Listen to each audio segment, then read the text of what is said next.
আসসালামু আলাইকুম রহমতুল্লাহ। শুরু করা যাক, বিসমিল্লাহ। ইনস্টাগ্রাম, ফেসবুক, ইউটিউব, এই জিনিসগুলোর মধ্যে প্রত্যেকটা দিন কতটা সময় আমরা কাটাই। আর এইগুলা জিনিস ছাড়ে দিলে বাকি যেগুলা জিনিস আছে, টাকা পয়সা, গাড়ি, বাড়ি, সুন্দর নারী, সন্তান, এইসব জিনিসের মায়ায় পড়িয়া আছি।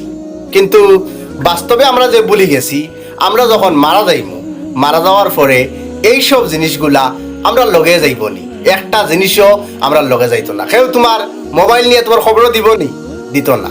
কেউ তোমার ইনস্টাগ্রাম নিয়ে তোমার খবরও দিব নি, দিত না। কেউ তোমার গাড়ি নিয়ে খবরও দিব নি, দিত না। কেউ তোমার বাড়ি নিয়ে খবর দিব, দিত না। তোমার নারী, সুন্দর নারী খবর নিয়ে দেওয়া হইতো না। তোমার সন্তান দেওয়া হইতো না।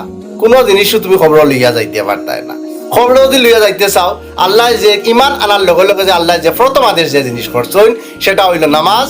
যদি নামাজ তুমি খবর লইয়া যাইতে না পারো, প্রথমে কোয়েশ্চন করার পরে তোমার দিন, তোমার নবী, তোমার রব, এইসব জিনিস জিকারির পরে লগে লগে তোমার জিকার করা হইব তুমি নামাজ পড়িসলাইনি। বাকি তুমি দান, সদকা, হজ, জাকাত এইসব জিনিসগুলা বাদে প্রথম যে প্রশ্ন হইব, বান্দা তুমি নামাজ পড়িসলাইনি। আর যদি নামাজ পড়ো না, তে কেমনে উত্তর দিবাই, বাকি কোয়েশ্চন গুলার আনসার কেমনে দিবাই? প্রথমেই যে কোয়েশ্চন, এই কোয়েশ্চনও যদি আটকি যাও, বাকি কোয়েশ্চনের আনসার গুলা কেমনে দিবাই? আসসালামু আলাইকুম ওয়া রাহমাতুল্লাহ।